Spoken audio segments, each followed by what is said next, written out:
Is Kerala's seafood still safe? What we know after cargo vessel sinks off coast. The sinking of the Liberian container vessel MSC Elsa 3 off the coast of Kochi, Kerala, on May 25 has raised alarms among local residents.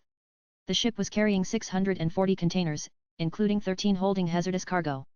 While authorities have assured that no spill has been reported so far, growing concerns linger over the potential threat to marine life and the seafood supply that sustains many in the region. The state government has declared the incident a state-specific disaster after taking into account the potentially serious environmental, social, and economic impact, The Hindu reported. As concerns grow, hey race a quick explainer on what happened, how authorities are responding, and whether any impact has been observed on seafood in the region. Nanan, the 28-year-old vessel was en route to Kochi from Vizhinjam port in Thiruvananthapuram when it capsized approximately 25 kilometers southwest of Alappuzha on May 25.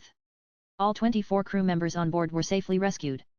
The ship is owned by Cyprus-based MSC Ship Management. The Indian Coast Guard's swift action helped avoid a major oil spill from the capsized container ship, officials of the Directorate General of Shipping stated on Wednesday. Nanan, apart from 13 hazardous containers, the ship was carrying 12 containers of calcium carbide, 84.44 metric tons of diesel and 367.1 metric tons of furnace oil. Several containers from the ship have made landfall since it capsized, bringing plastic pellets, chemicals, and potentially hazardous materials to the shore. These can be mistaken for food by local marine life and can be difficult to clean up, as per News Minute. Officials have ruled out a major spill.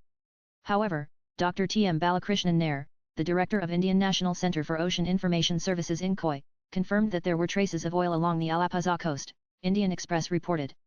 Nair stated that authorities did not expect a massive oil slick since most of the fuel was contained. Also read hey race how you can snap a space selfie from your home. Earlier, a simulation by the agency indicated that if all the diesel and furnace oil from the ship were to leak into the sea, there was a high possibility that it would drift towards the Kerala coast. Nanan, the authorities have deployed cleanup vessels. Aerial surveillance is being conducted to track the spread of pollutants alongside the coast.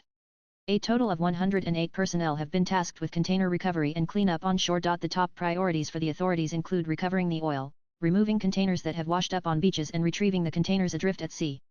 They have set a deadline of July 3 for completing the oil recovery efforts. Nanan, as of right now, authorities have advised people that there is no reason to panic. The State Fisheries Department and the Central Marine Fisheries Research Institute (CMFRI) are actively monitoring the situation for any signs of contamination.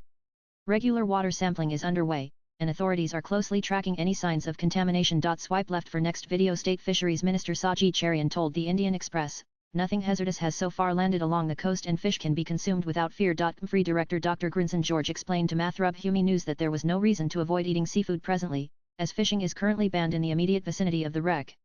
This means that fish from the affected area are not being sold in the market.